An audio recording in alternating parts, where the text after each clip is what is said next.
Indo-China tension is continuing along the eastern Ladakh. Both sides are camping there.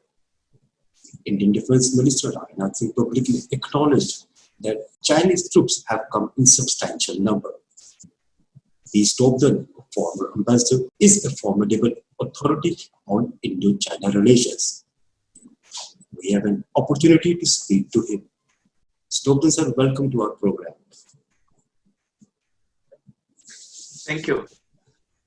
Sir, I just want to know first thing, what was the trigger for this kind of a reaction by China? Well, so far multiple reasons have been cited by various people. Nobody knows the truth. Nobody has an access to the government sources.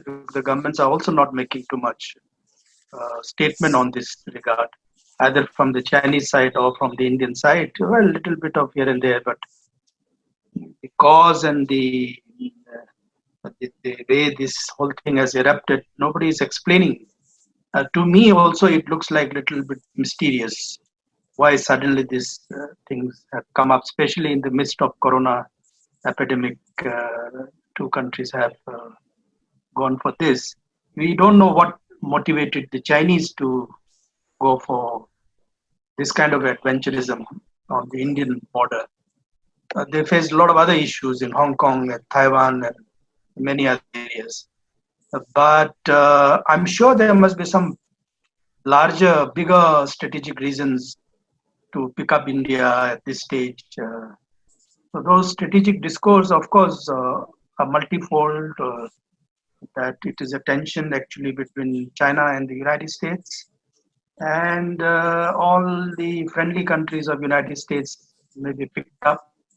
There are other theories which says that that actual intention of United States is to prevent the Chinese attack against Taiwan. So to divert their attention to India. This could be another one. Third is when the international pressure is so high on China, and China is isolated today by the Western world, then it needs to be punished, especially in the backdrop of the coronavirus and the way the Chinese are handling the epidemic, the origin of the epidemic and the further handling of the epidemic. So there is an anger in the Western system. So possibly, Chinese have this old saying that, you try to go scare the monkey, but you actually do something else. They call it kill the chicken to scare the monkey. These are new. The Chinese use various, what do you call it? This tactics to ward off problems and face problems, and various logics they apply, even in the military, even in politics. The old ancient thinking of Sun Tzu or whatever it is. So nobody knows actually. Nobody actually is. My own understanding is that India has been doing a lot of things on the ground, especially in terms of construction, road connectivity, expansion of road, not just in J&K and Ladakh, also in Uttarakhand, where recently the Lipu Lake issue has come up when we opened that 80 kilometers long road to Lipu Lake. There are roads being constructed in the Sikkim sector, even in the Arunachal sector. So all along the China border, India is also promoting, connectivity projects. So now the Chinese are a little bit wondering what is this Indians up to, and when the Chinese have their own projects of Belt and Road, especially in J&K with CPEC, which passes through the Gilgit-Baltistan area, and the Belt and Road initiative, which comes through Tibet into Nepal, and then eventually they want to bring up to the border with India in the Gorakhpur area, somewhere in Lumbini, which is in the Uttar Pradesh, Bihar border. If these are the larger visions which the Chinese have, then all these stakes which Chinese have, especially in terms of investment, they would be severely disrupted by the Indian construction activities. So it could be in response to that. Sir, you have touched a lot of issues, haven't, but it's still, you see this, it's not still quite comprehensive to understand what was the reason for the China to trigger. But there are a couple of issues I wanted to ask you. You have touched about this post August 5 decision, when the status quo was changed of J&K and Ladakh was made a separate union territory. The Chinese had made very nasty remarks with regard to making J&K a union territory. So I was just wondering whether the China was planning this kind of a thing to send a strong message to India, and this is what they had done now. Well, this is what you're now saying, that this is a J&K-centric provocation from the Chinese side. Yes, I do agree. On the 16th of, they did make some statement on the 5th of August itself. They raised objection that this is unacceptable to us and this is a violation to Chinese, territorial claims and all this, status quo being disturbed. And we did give assurance to the Chinese that no, it will not disturb the external borders with China, especially at the LAC in the eastern sector of Ladakh. But yet they went ahead in the United Nations Security Council on the 16th of August. Mr. Wang Yi raised this issue while supporting the Pakistani position on J&K. And after that also a number of times they have been raising this. Well, that is a fact. But most people did not take it seriously, perhaps. We just overlooked that. I had a hunch, even that point of time, Chinese are not going to raise the small things just for nothing. They would have calculated something, and especially now the moves in Ladakh could be having some correlation with those things. And even after 2019 August 5 events, we have cartographic changes on the November 2nd. Because of which even Lipu Lake issue is also come up. Now it has become a hot issue, yes, sir. Yeah, as a part of that changes in our cartographic map, where I think we have shown the entire Aksai Chin area as part of Ladakh Union Territory. Exactly. So that was a trigger, I think. Apart from Gilgit-Baltistan. Yes. That was a trigger. I think, yes. In my assessment, that was quite a trigger for them. Yes, then our Home Minister made some statement in the Lok Sabha on the 6th of August, I think, where he clarified that, we include Aksai Chin as an integral part of India or something like that, that you can look for the correct sentence. So you can only speculate. Nobody knows the Chinese writings are.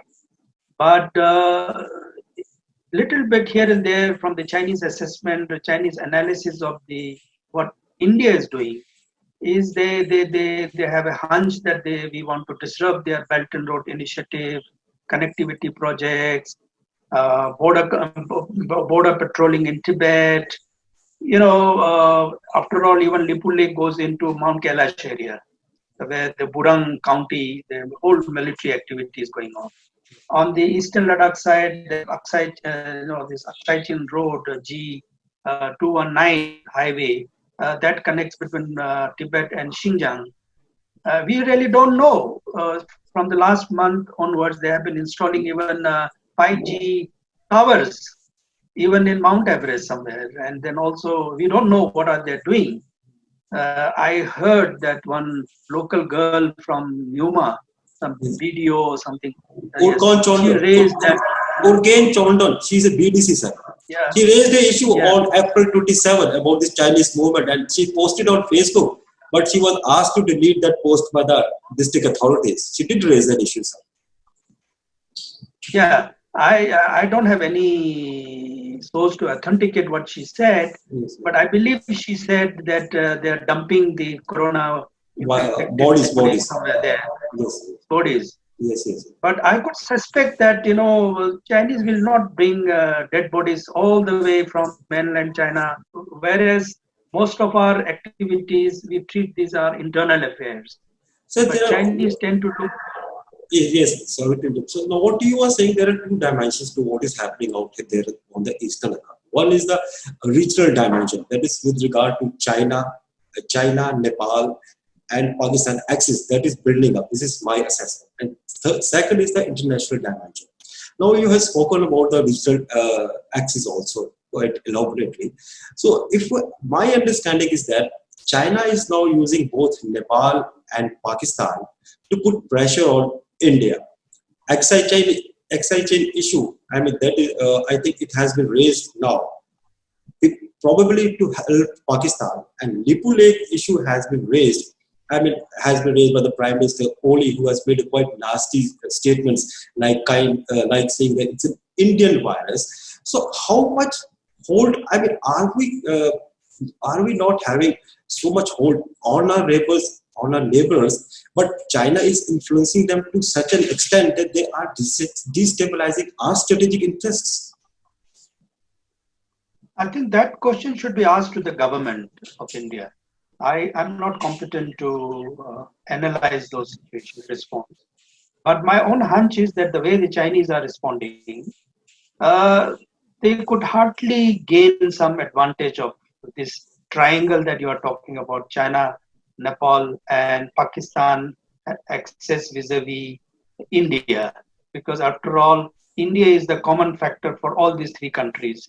We border with Pakistan, we border with Nepal, we border with China. So that is your speculation. I would say only speculation.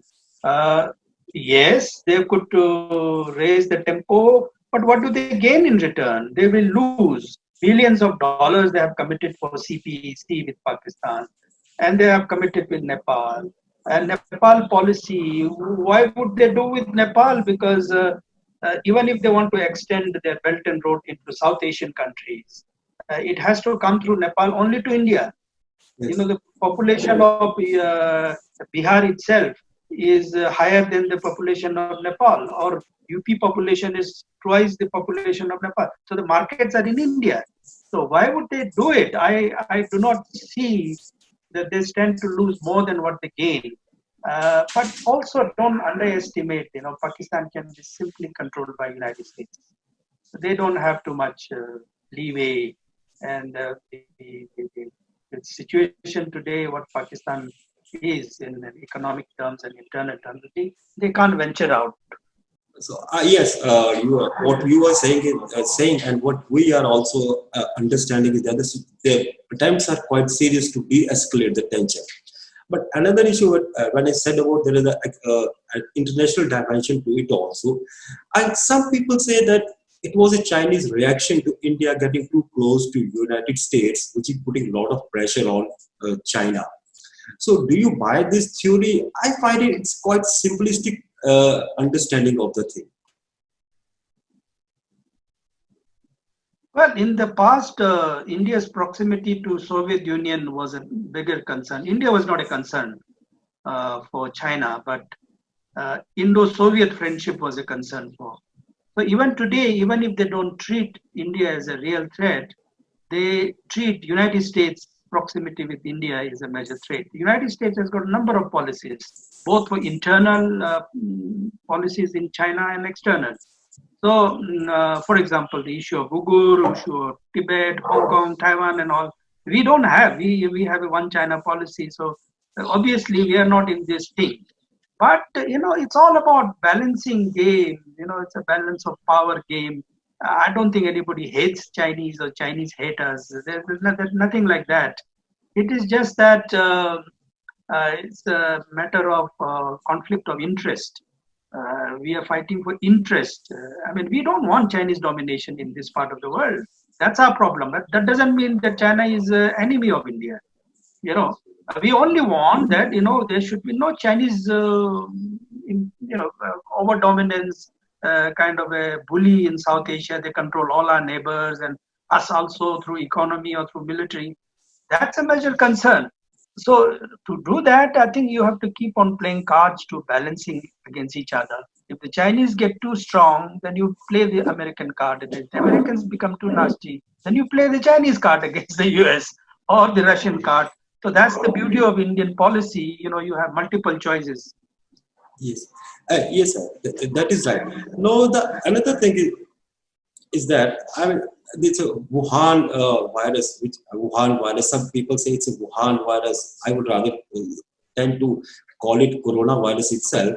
So this coronavirus debate is going on that this was China is under a lot of pressure, but at the same time it used this opportunity to flex the muscles.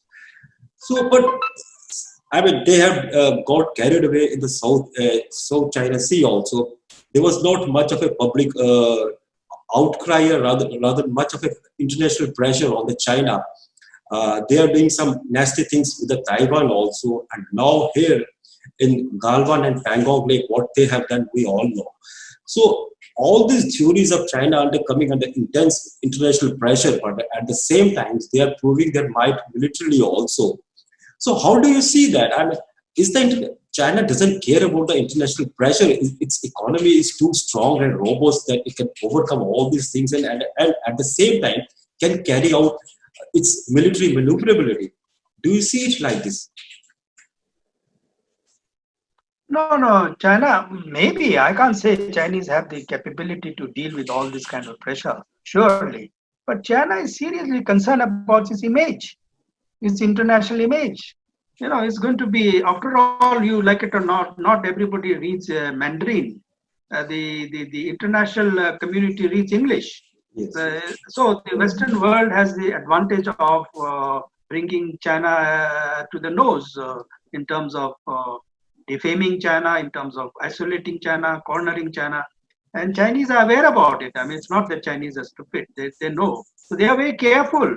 And obviously the markets are affected now. Chinese exports have come down. Companies are leaving China. All the US companies are leaving now, I believe. They're shifting to either India or Argentina or Vietnam or somewhere else. So therefore, I think to say that the Chinese are not concerned, that's not true.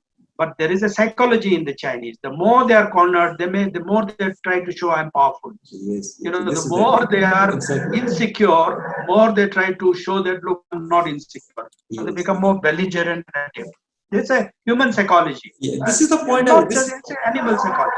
So, I mean, this is the point I was trying. This was sorry to interrupt you. This was the point I was trying to understand from you when you have said that when the more cornered you are, more belligerent you one tends to become. Now, if we see what is happening right now, I mean, there's a problem coming out in Hong Kong. China is going quite heavy-handed out there. The Prime Minister, Nepalese Prime Minister Oli is making such a, I mean, very nasty and some outrageous kind of statements against India. Chinese have invested quite heavily in Nepal. Now there is a Galwan sector. Now the Chinese Pakistan relations are coming up. So if we understand from what you have said, so all these are reactions that China is being cornered. Can we look at it in that way also? Certainly, China has been badly cornered. You see, the international image has been dented now, very, very, very, very badly. Many countries are suspecting what the Chinese are doing. There's a lingering problem about its democracy, control system, how they are entire not being transparent enough to what's about their internal issues. Today we have a campaign in India that let's boycott Chinese product, made in China product, because they are made out of prisoners and laborers, underprivileged, things like that. So all these issues have got accumulated. Obviously, countries like United States must be working comprehensively to cash on these problems that China is facing and trying to corner China by using this kind of various things put together. Whether India is one of the spoke in the wheel, I don't know. That's for anyone to guess, but I'm sure the Chinese suspect we are being used as a pawn by United States to fight against the China as a frontline country. But that's just people make analysis. There are no such proven facts about that. Sir, no, sir. I mean, there are one or two couple of questions to wind up this program. What is happening in Eastern Ladakh is nothing new. You know it, I know it, many people know that what I call that intrusion and annexation has become a regular feature of PLA, especially in the Ladakh sector. They have taken away large tracts of land in the past also. Many pasture lands have gone away. They are dissuading our nomads to settle down there. So what wrong India has done till now, whether our response has been inadequate. Secondly, our border policy vis-a-vis LAC has certain faults which have been exploited by the China till now. I would say, while as far as Eastern Ladakh is concerned, or the whole of Ladakh is concerned, Eastern Ladakh, sir. Uh, Yes, sir. Eastern Ladakh, Chumar sector, this whole sector, it's Damchop area, it has been going on. Yeah, till very recently, whole of this area was under the administration of Jammu and Kashmir. Yes, sir. I would put entire blame on the Jammu and Kashmir state. They were so obsessed with fighting with insurgency and internal problems within the valley. Ladakh was completely ignored. The security of Ladakh is not just for the central government or the military and the external affairs ministry to think. The nomads are controlled by state government, the administration of Srinagar or divisional commissioner, whoever they are, Patwaris and the rest, and because they know the details, how many pastures they have in their revenue record, canals and those marlas and all these things. Central government doesn't know about all these things. So what were they doing? This is my argument, that while J&K has been too preoccupied with this all last 20 years in this whole debate,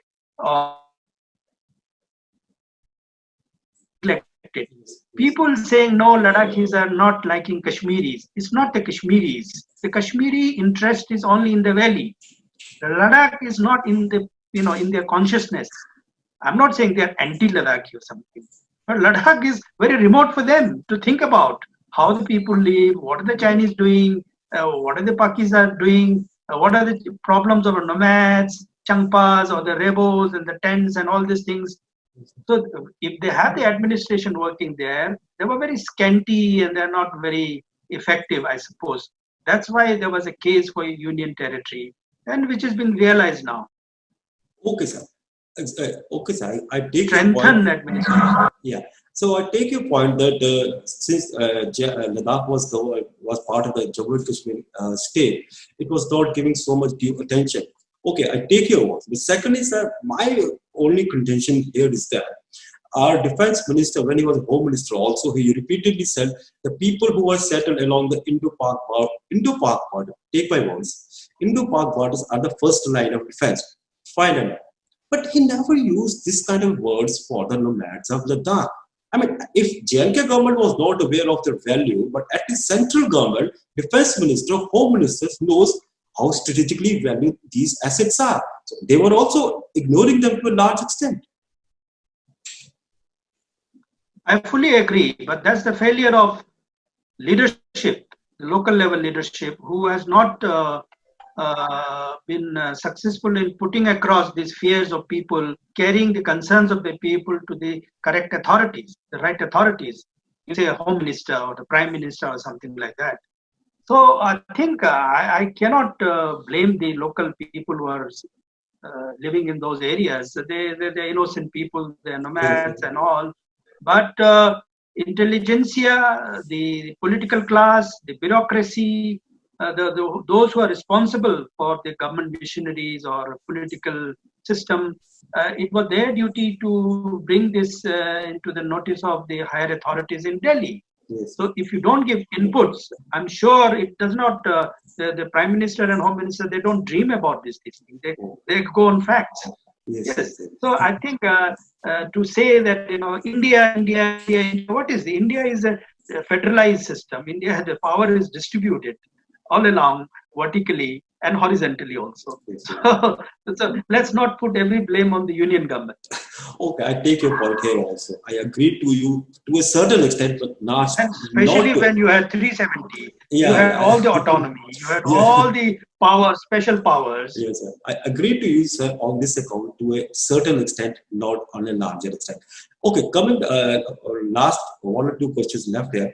So, what are the major lessons that India has learned with this latest incursion, as the Chinese have come quite deep?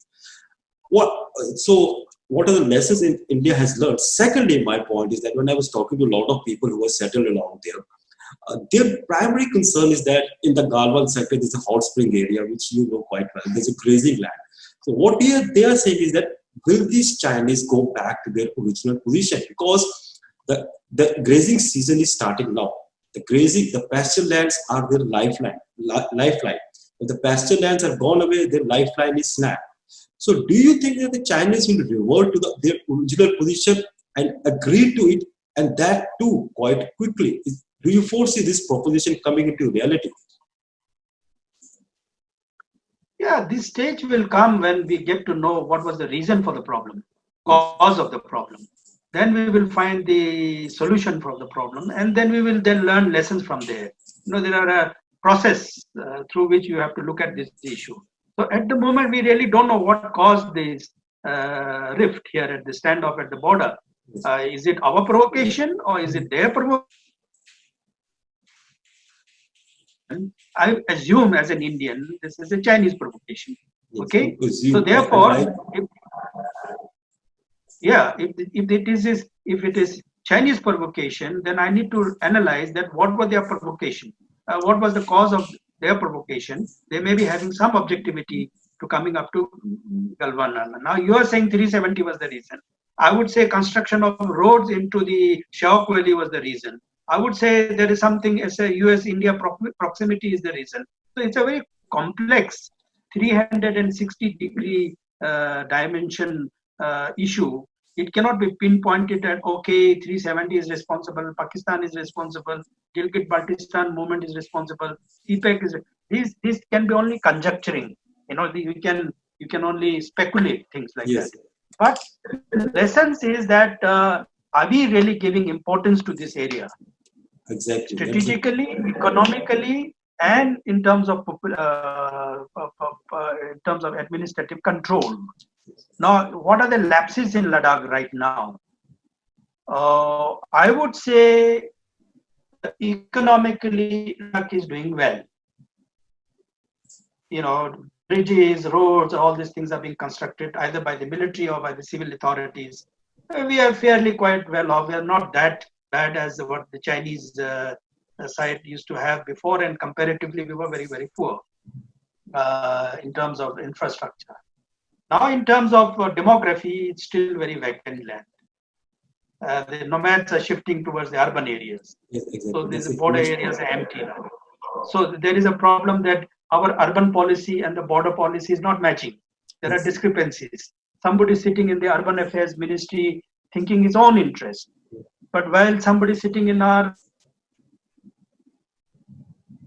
is doing something else, the military is thinking something else, paramilitary is thinking else. So there is no synthesis, synergization of this number of policies that we pursue at the ground level.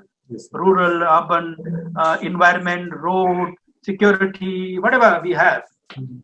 Now, in terms of politically, while we have made Ladakh as a union territory, but at the same time, without a legislator, people are not that. There was a problem in Kargil before, and there was also a problem in Leh. I keep hearing about some Sikh schedule and this and that. Locally, people are, they want a little bit more. They have some aspirations. They want, yes. That's it. So, yes, a sensitive area like this. It can't be done without a legislature. That's some ground political voice has to become. That's a quite understandable point. Now, second point is that what I asked you, sir. I mean, the local here say that we have to go back to the hot spring area for the grazing. So what they are saying is that will the Chinese revert to the original position, and that too quite quickly? Do you see that it will agree to it? Well, so far I think the news comes today or yesterday evening came is that we have moved back some 80 meters and they have moved back 2 kilometers or something like that, or 200 meters. So there is the initial step of de-escalation. De-escalatory measures have already started. You must understand that at the moment the talks are going only at the military level, and within the military it is taking place only at the colonel and brigadier level. Yes. I think on the 6th of this month, perhaps tomorrow or day after tomorrow. Lieutenant Tomorrow, General level. Lieutenant General level. yeah, Yes. Yeah. we will step up to the corps Left- commander level. Yeah. Yeah. And then yet it is still a military measures, which is under there are set mechanism. But the lieutenant general level meetings have never been held so far. That this is for the first time we will be holding. Never. Yes, I never heard this thing. Yes. Yeah. So then after that you have army commanders in Udhampur who would be talking to the Langzhou military district somewhere on the other counterparts. I don't know which ladder that we follow steps. Then we have the diplomatic channels. Once the diplomatic channel does work, and then I think Prime Minister Modi and President Xi Jinping is in quite a good friendly relationship. They have good personal rapport. And those communication has not been open. These channels have not been open. So it's a long way. I mean, I don't think that we will reach to that level.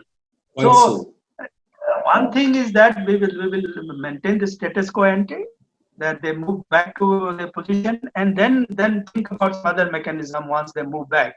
The Indian position is very firm that please move back, and we are not going to stop our construction on our side of the LAC. That's a firm commitment. I don't think India is going to budge from there. There's a commitment. We have to build that 255-kilometer road. That we have to complete it up to the Daulat Begulde. But the Chinese disruption caused to the construction side must stop.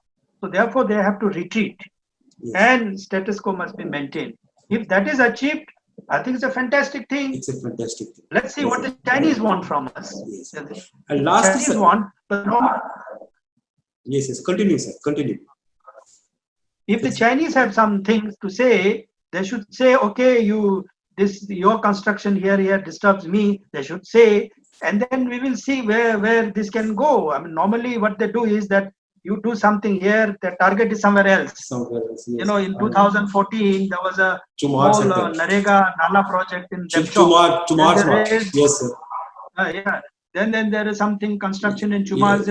Yes. They correlated the two. You first move from there, then I will move from here. Yes, this is what there is this kind of, but I would say these are called face-saving methodologies. Yes. Chinese believe in face-saving.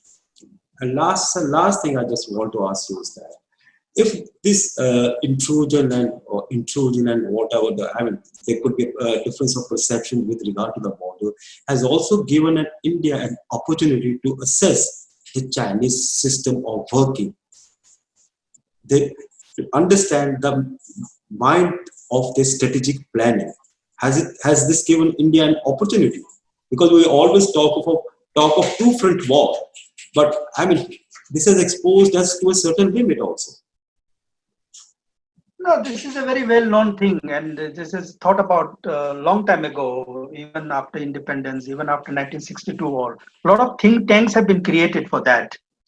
But none of these think tanks have been able to understand. Basically what we do, when we do studies on China, you study a little bit of Communist Party, some data collection, the mechanical way of dealing with understanding China. We do not do hard understanding of China. To do hard understanding of China, you need to know Chinese literature, Chinese poetry, Chinese society, Chinese culture, Chinese philosophy, Chinese religion, everything. You need to have comprehensive. Now, comparatively, the Chinese have been trying to understand India for last 2,000 years. More than, exactly. I take your point. Absolutely agree with you. They have been coming to Indian universities, even during the Nalanda times or the Takshila times. All the gurus came here and learned and took a best of our philosophies to that side. The best practices of India, they collected and left the not necessary part to us. Now, they're still keeping them alive. But the point is that they know our psyche. They know our religion. They know how we think. So they respond. They did not know United States till 3 decades ago or 2 decades ago, but they worked very hard to understand United States. Exactly. They deal with Islamic world very easily. Yes. They deal with Russia very effectively.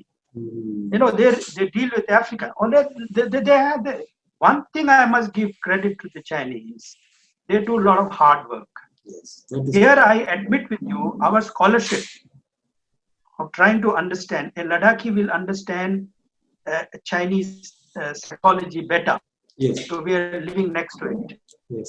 Then a person sitting in, say, in Odisha or somewhere in Chandigarh, Yes. you know, there is a, although of course human intellect is common to all of them, but the receptivity, sensitivity in terms of how they respond, they're very, very smart. I think this is a lesson.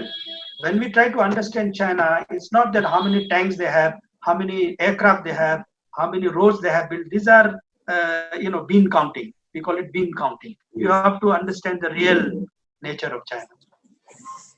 Thanks a lot, sir. Thanks a lot, Ambassador Stobdan, for giving us your valuable time and to understand this issue in a larger perspective.